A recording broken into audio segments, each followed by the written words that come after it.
Patchwork Heart Ministry and Fiat Ministry Network invite you to discover your mission, a brand new in-depth monthly video series featuring engaging Catholic speakers who will challenge you to live your life abundantly.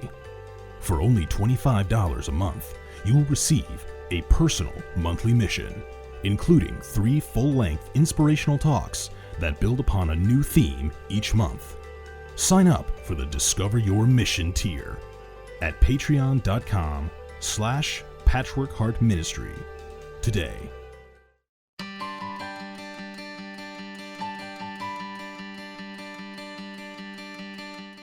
The St. Raymond Nonnatus Foundation, in partnership with Patchwork Heart Ministry and Fiat Ministry Network, present a podcast for divorced and separated Catholics.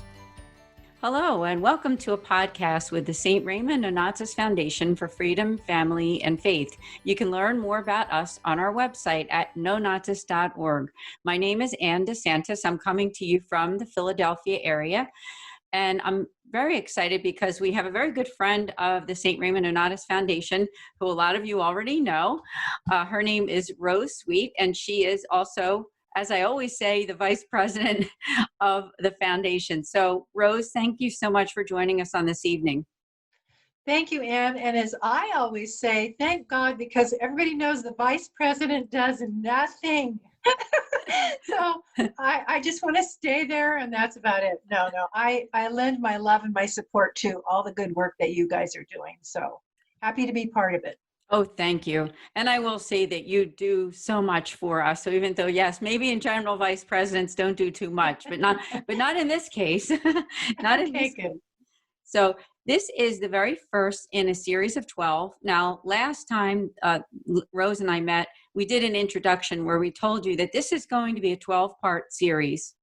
So this one is called Surviving Shock, Panic, and Disbelief. And a couple questions are, do people really change? And facing our fears, going there, and also having a plan. And also just an upcoming informational thing for all of you who are listening to this podcast. If you join us next time for November, our topic will be overcoming loneliness. So mark your calendar. We're here the first Tuesday of every month at 8 p.m. Eastern Time. Of course, you can always listen to this on demand. I do want to make a shout out to our friends at Patchwork Heart Ministry and also Fiat Ministry Network, because they are airing this podcast for us. We thank Bill Snyder and also Kent Kalhosky, who's the producer at Fiat Ministry Network. And it's airing on 8:30, the first Tuesday of every month on Patchwork. And then it's running live on Facebook too. So please let your friends know about our endeavor. And we're so excited and grateful to Rose for joining us every month for pretty much for the next year. So it will be great. So going to our topic here, Rose, is surviving shock, panic, and disbelief. Wherever you'd like to start, I know most of the people on this podcast know who you are and they know a little bit about your own story, but any little introduction would be great for those who are listening who have yet to get to know us or yourself. Okay, thanks, Ann.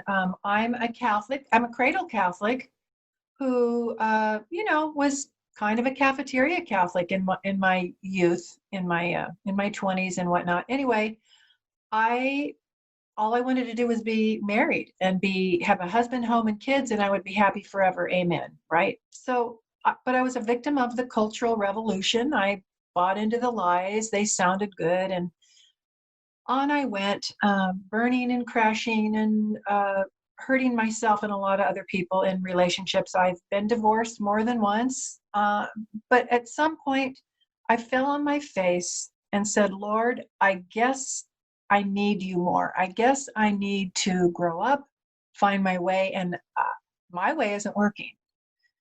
Those are the kind of prayers he loves. Those are the prayers of surrender. And sometimes we surrender and then we try to take some of it back. And that's normal. But God reintroduced me to the church of my youth, the teachings of the Catholic Church, and that they weren't a bunch of rigid old rules, that they were beautiful and they made common sense. and they protected the dignity of the person and of the deepest desires of my heart. So I was encouraged, I was healed, I was educated, and I began to turn around now and reach out to those who, like me, had gone off the path and been deeply hurt, especially by divorce and all the things that that entails. And God opened the doors for me to create really, it's an international ministry now in the Catholic Church for those who are going through separation, divorce, annulment, remarriage, and all the endless ripple effects that it brings. So, and my work is, a delight to me. And it keeps me on the straight and narrow too. I always remind myself, and you know this too, Anne, when we're teaching and encouraging people to go higher, we're starting with ourselves, right? We have to. That's right. It makes so much sense, actually, because how can we really make a difference for others when our faith, and our Catholic faith specifically, hasn't really made a difference to us personally and inside Right. our hearts and souls? So I commend you for that, because I know you've done a lot of personal work to get to where you are, and you continue to. We're always growing in our faith. It doesn't matter who we are, right? I mean, Right. troubles will come and go, but our faith can stay with us, and we just have to believe God has us on a specific path at this time. So for those of you who are listening, you are affected by divorce and separation. Maybe you are a person who is currently separated from a husband or a wife. We do send out our prayers to you. We care about you. And that's why Rose and I are here, because for those of you who are going through that shock and disbelief, I can only imagine what that must be like for you.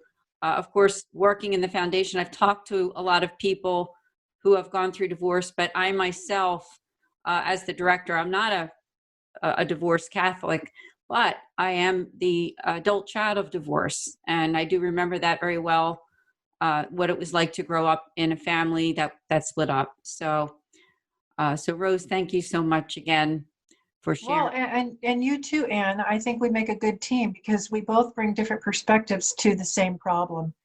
And that is why we're here. Okay, so what we're doing in this podcast and the 11 to follow we're following the outline of the video series that I created. We have 12 videos in our Surviving Divorce series, and they're in a particular order because we can't, after we go through divorce or we leave somebody or they leave us, we can't just get back to normal life and try to find happiness again. We have to go through a specific healing process. And that starts with realizing we are in shock. We are in panic mode and we're in disbelief. And that's not a good time to make decisions about your life. Your emotions are wild and flinging around, and it's a crazy time. But that's exactly what God designed us that way, because it's a transition between the world that we thought we were in and now this one that we've got thrown into that's like a nightmare.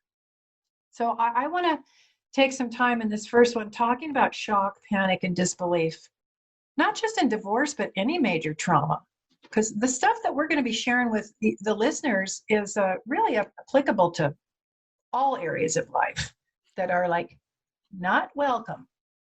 Oh, that's good to hear, because I'm sure that somebody's listening who maybe you are not affected directly by divorce, but you do have some shock in your life, something that's going on. I mean, even with all of us going through this whole COVID thing, as we're coming out of it in some states, right? Not all states, but some, there is some shock and disbelief there too. Yeah, I can't believe that's the language you got to listen for in your own conversation and with others. I just can't believe, unbelievable. That's an indication that you are still grappling with a reality that you don't want to face. You're in a certain sense of shock, maybe panic and disbelief, because we all have set up in our mind the way the world should be so that we'll be happy and safe, the way our marriage should be so that we'll be happy and safe, the way our children should be, the way everything should be. And when all of a sudden we're faced with a reality that it's not that way, we're like, oh my God, We go into shock.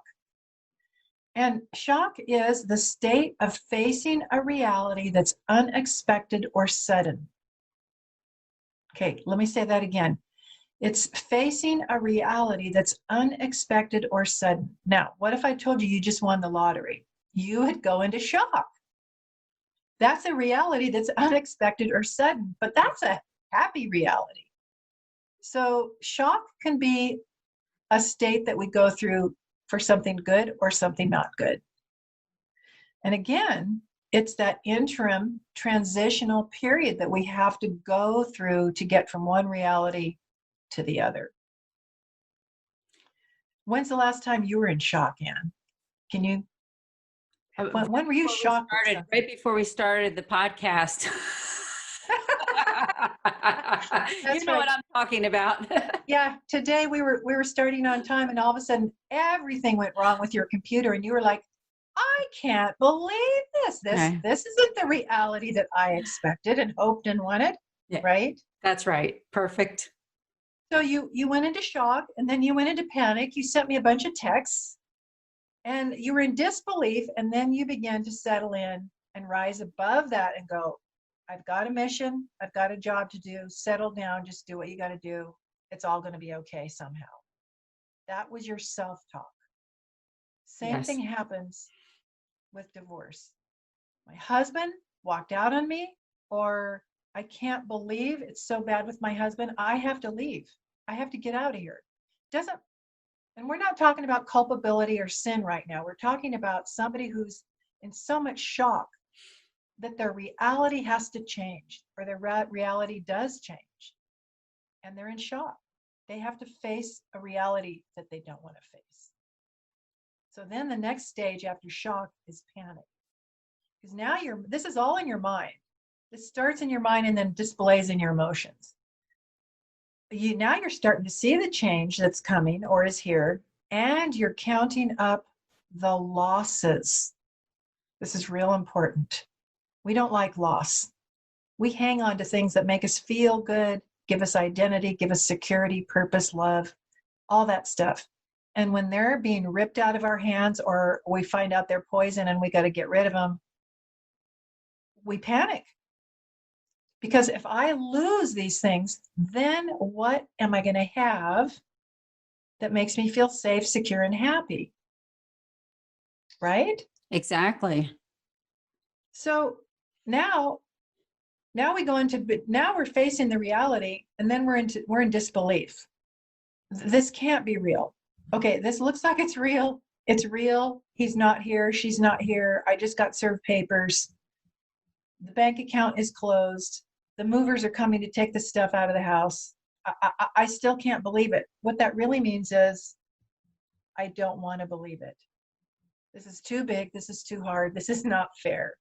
Then come all the emotions: anger, rage, fear, anxiety, depression, revenge, all kinds of, the floodgate of emotions come. So this state that we're talking about today of shock, panic, and disbelief is kind of like a wall, a dam wall, to keep all those insane emotions from just like taking over completely. And that's where we should help, like you did this morning. Your emotions were, but then your intellect kicked in. This has happened before. It's not the end. We can be flexible. There's another answer. And you did that self-talk of what you know to be true that doesn't change. Right? Oh, yes. And that's a process, right? It is. And that's the way we have to think about things. And that's the way, let's go way backward. We have to start teaching our children to face difficulties and be in shock and be in panic and disbelief. Stop protecting them so much and walk them through this and say, yes, it's scary. Yes, it's not fair. But what do you know? Are you safe? Who's with you? Can we find another answer? To help train your children to think just what you said, the process. I know we're dealing nowadays with a lot of adults who never developed those skills. and they're running 99% of the time on their emotion. They're just reacting to life around them.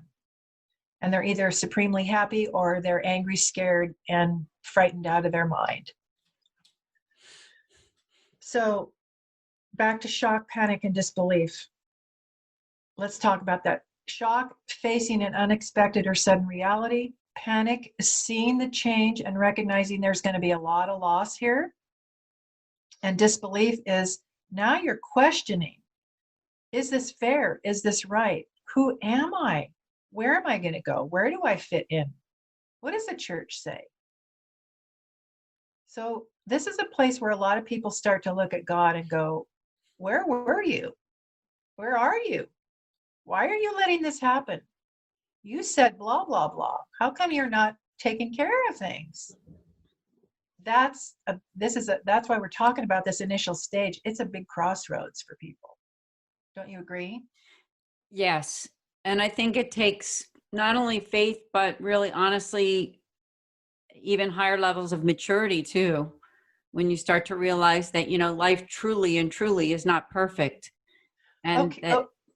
Yeah. Right? I'm sorry, I didn't mean to cut you off. Oh no. Yeah, that's right. I mean, I just think it takes, I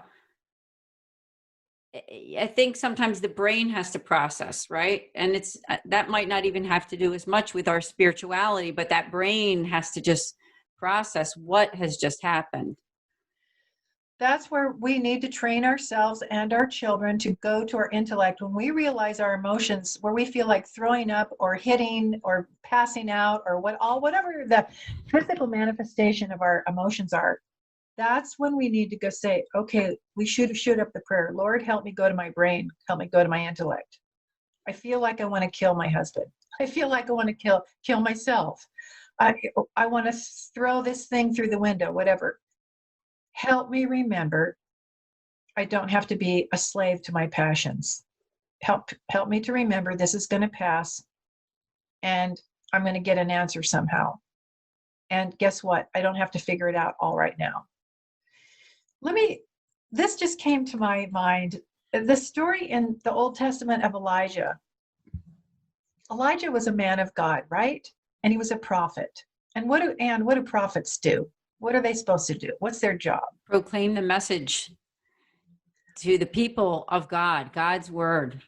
And do you think they get welcomed everywhere they go with that message? Oh, no. So all of us are kind of going through life trying to do our very best and do what God expects of us. And we run up to great resistance or infidelity or all kinds of bad things. So Elijah had it up to here. He was done. And he pretty much said, God, I'm mad. He was angry. And he goes, and I want to die. I just want to die. I want to sit right down here and die. Take me now. I know a lot of people who go through divorce say those things. I'm furious, I'm mad, and I just want to die. So what did God say to him? God didn't say, yes, those people are horrible, and yes, they're going to hell, and yeah. No, he said, hey, sit down, have a little something to eat, and why don't you take a nap?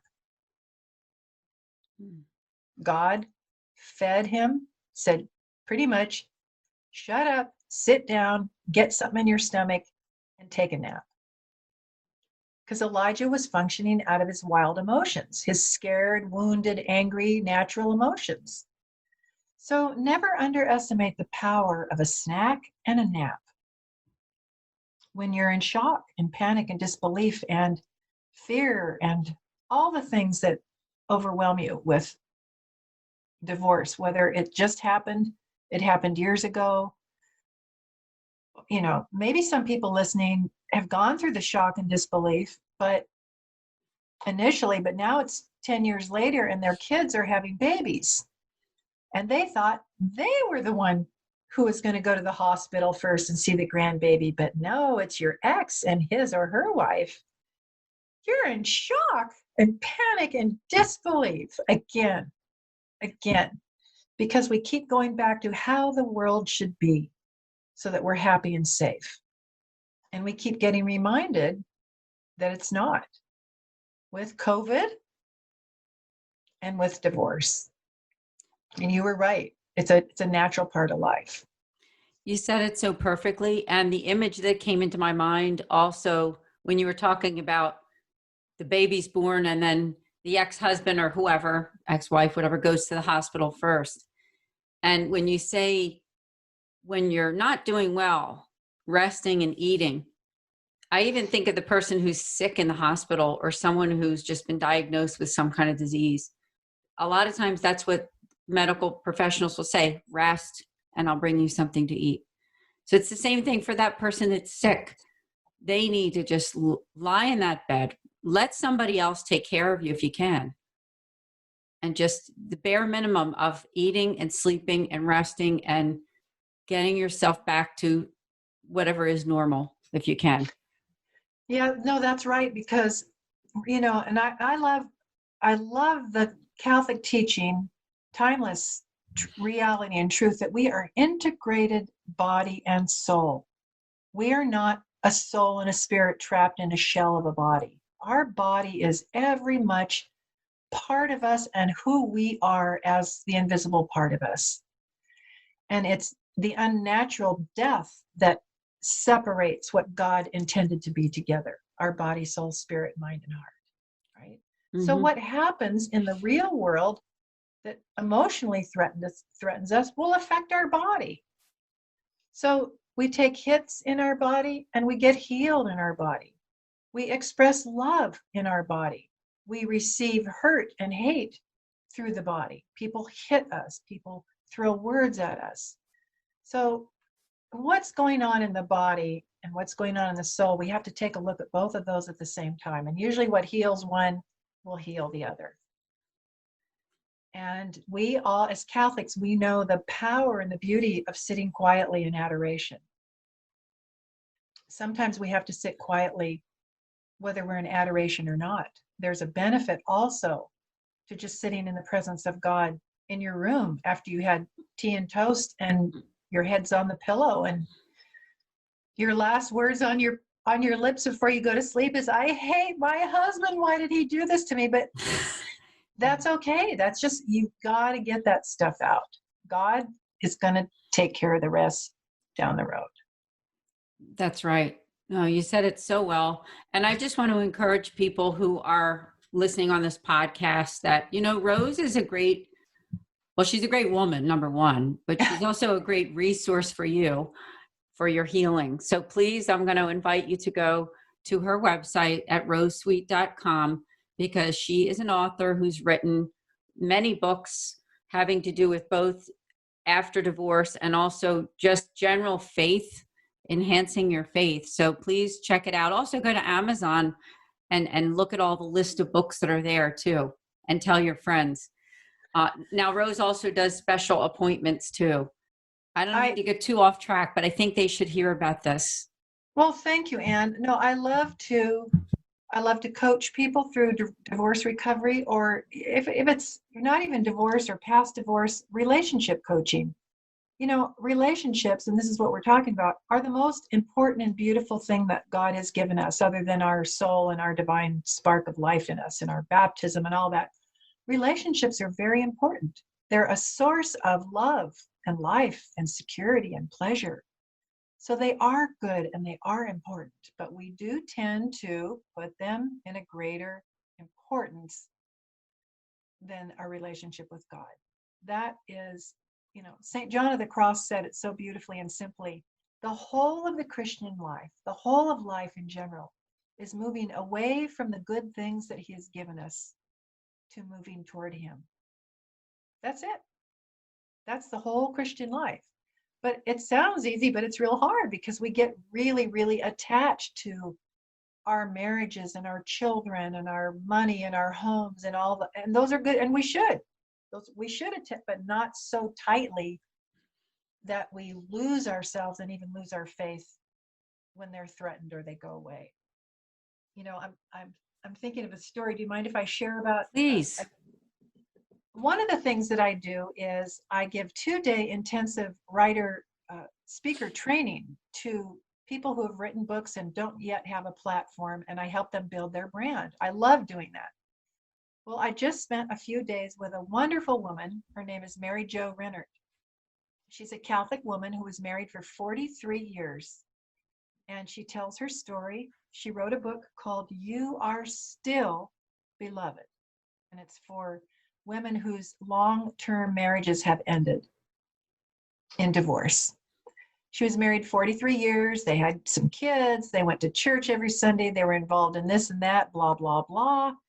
And one day she got a call from a woman that she didn't know.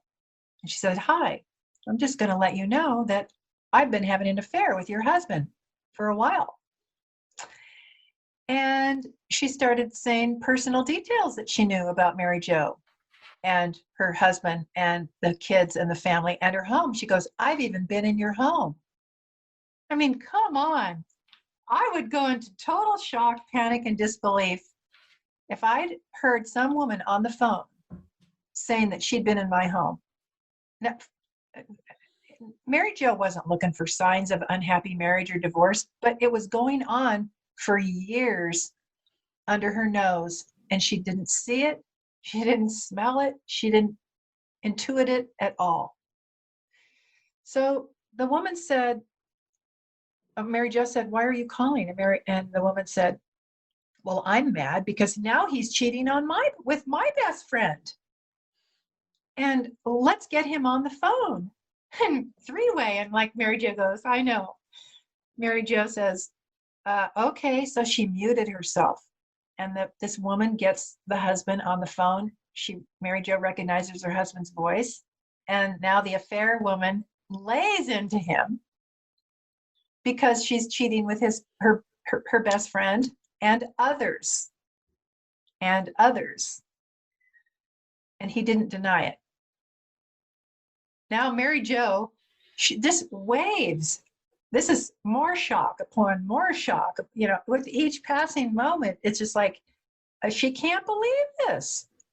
Her whole world is changing. She's being catapulted from one reality to another completely different reality. That's frightening and scary and not natural for us as humans. So Mary Jo went home. She tells her story that she confronted her husband, and he was real cold and detached and didn't argue, but just the next day acted like life was going to go on, because over the years, Mary Jo had just, out of love and being a good Christian wife, ignored or walked over problems in their marriage. And he just thought she would just suck this up like one other thing and keep going. Well, you'll have to read her book and hear her story to hear the rest of the story. But I was delighted. She's going to be one of our speakers on the After Divorce conference that we're going to talk about. Oh my goodness! Talk about that now, please. So you're a speaker, and you've done a wonderful video presentation, especially about your experiences and understanding as an adult child of divorce. But the smartcatholics.com group is hosting a virtual conference on Saturday and Sunday, October 10th and 11th at smartcatholics.com/after-divorce. Or you can just go to smartcatholics.com and find it. And we've gathered together a lot of wonderful speakers, men and women, young and old, priests and laity, therapists, theologians, and just normal people who've been through it, to tell their stories and to offer hope, healing, and a path forward for people. And I'm so glad you're going to be on it too. Yeah, I'm very honored, Rose. I thank you so much, and also Smart Catholics, and I think Dominic D'Souza. He's wonderful, and his coworker friend Maddie as well. They're so great. So I make a shout out to them for the organizational efforts. But Rose, you especially, my gosh, this is just going to be wonderful. And it's free. There is a fee that people can pay if they'd like to be a member of the community. I think it's only like $10. Right. And then you get access to more material, and you can, for the next year, you can go back and download things and watch things. So yeah, we don't need to spend too much time on that. Sorry. But yeah, it's all good. And it's part of what you and I love to do, is point people to other resources other places they can go to get more and more help for divorce, separation, annulment, remarriage, and all that other stuff. Yeah, it's wonderful. And the community aspect of that particular after divorce through Smart Catholics, it's a wonderful community. And it's it's a little app that you get on your phone called Mighty Works. And I really like it. And I think that people who are listening would definitely be interested in that too. I do too, especially when it's easy. Yes, Please. very. I go into shock, panic, and disbelief when I see some new social media platform or some new app that I have to keep up with. And it's like, can we just stop for a few years so I can get used to what we're doing now? It's like, and I was on the road traveling and speaking. And then when COVID hit, I'm home now. But that's really, it's been a blessing in a lot of ways, because I have been able to have nice, beautiful in-home retreats for people, and to spend time coaching on the phone or via Skype or whatever, to continue to offer help and hope and healing. And you guys are doing the same thing. St. Raymond Nonnatus Foundation. And shout out to the wonderful order of priests and sisters of the Mercedarians. Oh my goodness. They're fabulous. They're just the greatest men ever. The biggest hearts, great attitudes, and untiring work for the church, for families in crisis especially. Yeah, it truly is amazing. And I just want to say for people listening, maybe it is your first time on the podcast, is that the St. Raymond Nonnatus Foundation for Freedom, Family, and Faith information is at nonnatus.org. And what we're doing right now as a special offering through the Mercedarian Charism is we're offering free spiritual consultation with either myself or our spiritual moderator. He's always on this podcast, so I'll make a special shout out to Father Ken Breen, who has been so wonderful in the foundation with his outreach to all the individuals and families. And the Mercedarians are always praying for you. Rose, I know you know that too, because we're also members of something called the Third Order of Mercy. And with our own spiritual moderator, Father Matthew Phelan. Hi, Father, if he's listening. And he's also going to be a part of the conference. Yes, the After Divorce Conference. Oh, he's going to do a wonderful presentation on confession and mercy. One of the things, Anne, about shock, panic, and disbelief is we're resisting the truth of something that we don't want to see. Truth. And what did Jesus say about the truth? Set you free. Okay, we all know that, right? But what if we don't want to be set free from our marriages? And we don't want to be set free from this nice world that we thought we were safe in. But I thought about this. What we will be set free from is naivete and self-absorption and fantasy thinking and over-attachment and even idolatry. When we're hanging on to something good, but we're hanging on too tightly and it becomes the center of our life or our universe or our being or our identity, it has become an idol.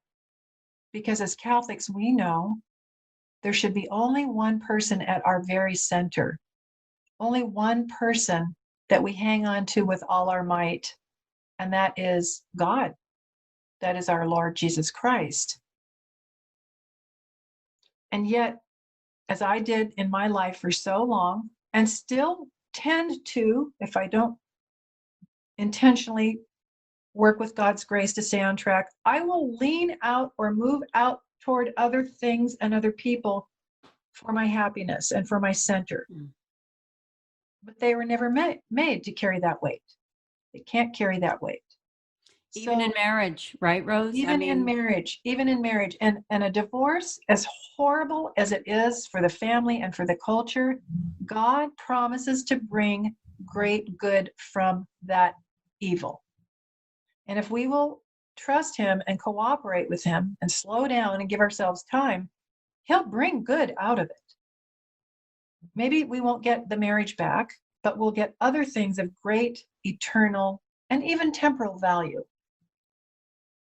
We'll get union with Christ. That's what we were created for, to have this intimate union with him.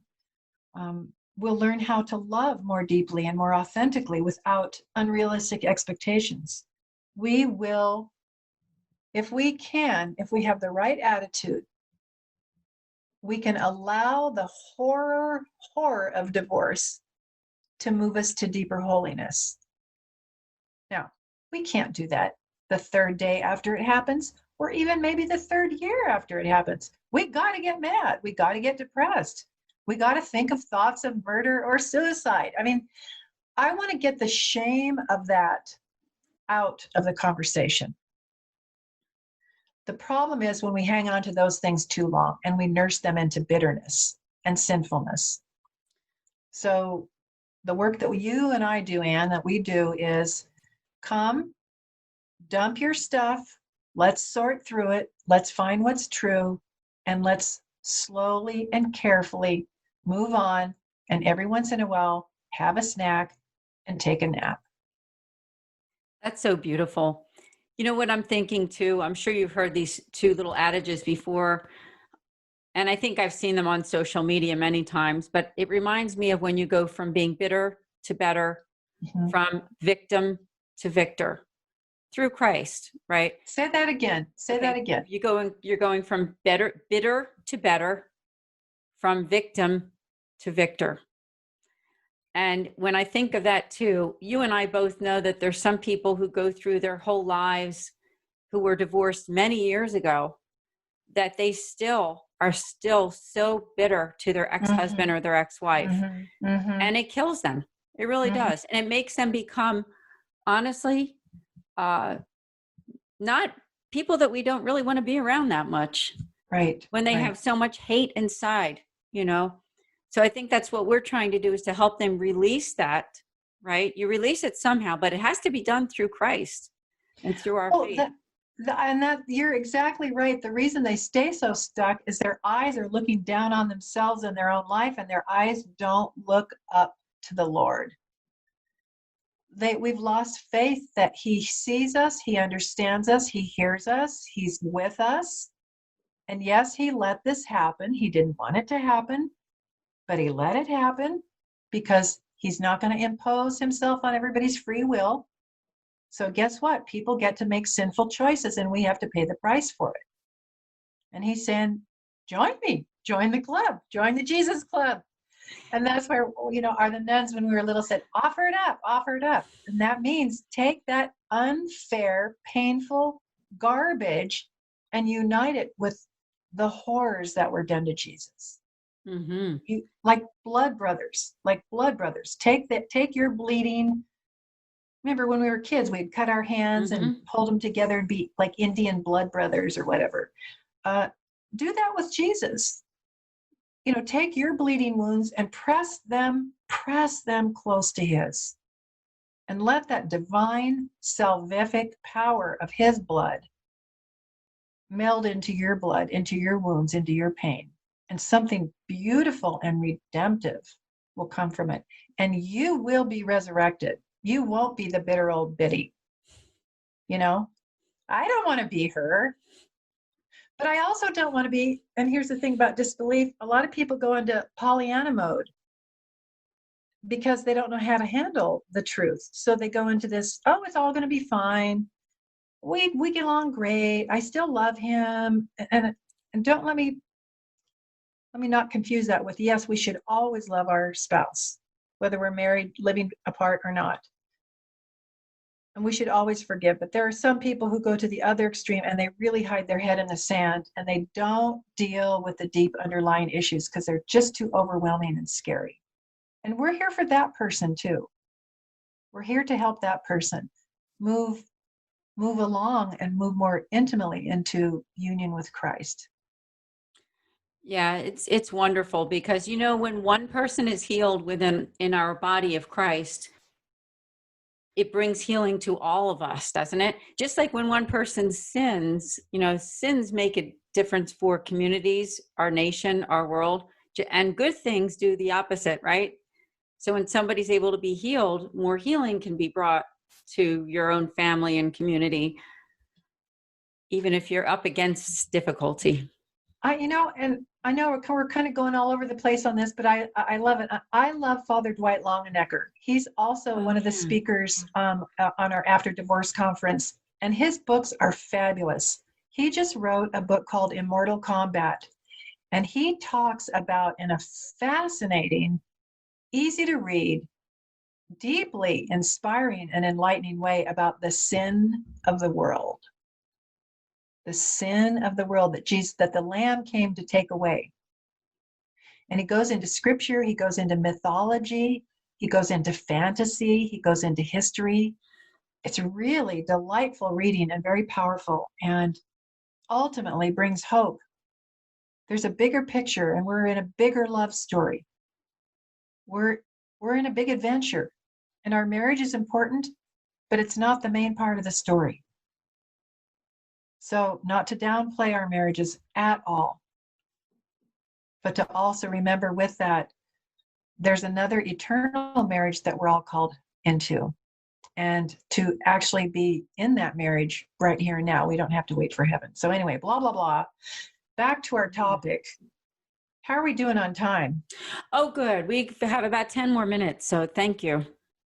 Well, do you remember, as an adult child of divorce, did you remember going through any kind of shock, panic, or disbelief when you found out your mom and dad were divorcing? I was very young.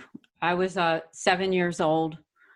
And it was a very sudden divorce, for specific reasons. We weren't able to know exactly what was going on. Not that I'll get into all of that, right? But Right. But yeah, I mean, I do remember that. I was the oldest of 4 at the time, and then I have my younger sister. Now there's 5 of us. But being that oldest, and you have that sort of that sense of like responsibility. I think you understand because you're the oldest, right? Uh-huh. Uh-huh. And so how has it affected my life? Even to this day, I have to say, yes, it does affect some of my relationships, but it doesn't mean that I can't overcome it with each situation. And by that, I mean, specifically with the relationships with the extended family. That's probably where I still experience that. But God is we have a good God who loves us. And you made a good point. Our life here is not going to be perfect. And I think when we sort of accept that first, for the way your life is, God has blessed you no matter what's happened in your life, no matter who you are, no matter what you've been through. God has a great plan for your life.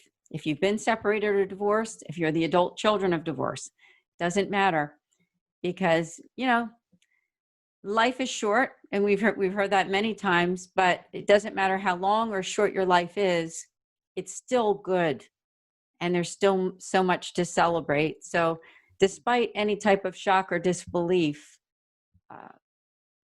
your faith can really overcome everything, and that's Right. what I've learned. Yes, but it does take time. And in the middle, you do get to feel terrified, angry, hurt, lost, abandoned, depressed.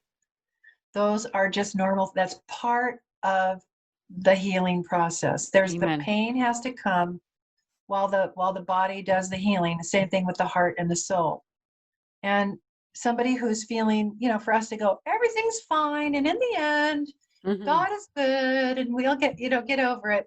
That's true, but it's also true that you're hurting right now, and you might not feel that God is there for you. But what I've learned, and I have to remind myself, feelings are normal, but feelings aren't always fact. Amen. So, has God abandoned me? Yes, I sure feel like it. I believe it in all my heart and soul that he's nowhere to be found. Okay, that's my feeling. But that's not the truth. And we have to be gentle to help move ourselves and other people away from the lie of the pain to the truth of the beauty and the joy that that we can have that's ours. You said it It's so a, well. it's a tough topic, isn't it? It You know, is. And there's so much to learn, isn't there? But it doesn't mean that we shouldn't just continue on this journey, knowing that not to discount any feelings or anything, but in the end, God will always win. And that means we win too, right? I mean, if God wins, we do, because he loves us and he is on your side. It doesn't mean that he doesn't love the other person, no, right? But no, he does. He does love the other person deeply and passionately. He died for that other person as if they were the only other person ever created. And yet he knows best how to help that person make the right decisions and get to heaven. You know, and we're going to talk more about this in other podcasts, but one of the problems that we do, oh, this drives me crazy. Here it comes. It is not your job to get your spouse to heaven. I'm pausing to let that sink in. We've all heard this all our lives. It's your job to get your spouse to heaven. Right. No, that's the job of the Holy Spirit. That's a huge job, right? And we're not qualified. It's our job to create an environment that makes it easier for that person to choose the path to heaven. It's our job to encourage. It's our job to love and to forgive. But it is not ultimately our job to save that soul. My goodness, what a horrible and scary burden that is for any spouse. So, no, that's not your job. That's his job. That's right. And you do hear that in Catholic circles sometimes, let's face it, you do hear that it's the job of the spouse to get them to heaven. We can certainly become, hopefully with God's grace, become saints, and that may help them to get to heaven. But it's more who we are working on ourselves and our own spirit and relationship with God than worrying about your spouse. I mean, you pray for your spouse. Right. You pray for them, you sacrifice for them, you endure the difficulties for and with them. And you also take a nap and have a snack. You know, all of us, and no matter whether we're married, single, divorced, religious, laity, there are times when we tell God, I'm mad and I want to die, or I hope the other person dies. We all go through that. That's the time to say, whoa, whoa, whoa, calm down, little emotions. I'm going to have a snack or a drink or take a walk or a hot bath and a good night's sleep or a nap. And you know, what do we do with our kids when they're out of control? We put them down for a nap and they wake up and they're the most precious things we've ever seen. So this stuff is not just talk. It's real. It's real. Yeah, it's so great to be here with you. And I'm truly excited about this series. And as I mentioned at the beginning of the podcast, next month is overcoming loneliness, handling isolation, and just lack of connection. So that's going to be a good one too. And especially as we come close to the holidays. Mm-hmm. Oh, definitely. Mm-hmm. So again, I just want to repeat our resources here, especially Rose's website is rosesweet.com. Please connect with her on her social media pages. And don't forget to sign up for the Smart Catholics retreat that's coming up on October 10th and 11th. It is an online retreat. You go to smartcatholics.com /after-divorce. Yes. Right. So yes. You want to do that and also connect with us at the St. Raymond Nonnatus Foundation. You know, if you haven't done it yet, make your appointment through me to connect with either myself or Father Ken Breen, who's on this podcast. Again, he's so happy to connect with you. He's up in Leroy, New York at Our Lady of Mercy in St. Bridget's. So all you need to do is go to the website, and then there's a link there to contact us to make the appointment. So remember, that's free. That's part of who we are and the spiritual consultation that we're offering to you and your family. So again, Rose, thank you so much. Any final thoughts? No, but I appreciate you, Anne, and I think you're a great woman too. And I just love this podcast, and I can't wait till next month. So keeping all your listeners in my prayers as well. Oh, thank you so much. And we will be praying for you too, Rose, and for everyone listening. For Rose Sweet and myself, we will see you next time. Thank you for listening to this podcast. For more information about the St. Raymond Nonnatus Foundation, visit nonnatus.org or email director.srnf@gmail.com. Patchwork Heart Ministry and Fiat Ministry Network invite you to discover your mission. A brand new in-depth monthly video series featuring engaging Catholic speakers who will challenge you to live your life abundantly. For only $25 a month, you will receive a personal monthly mission, including 3 full-length inspirational talks that build upon a new theme each month.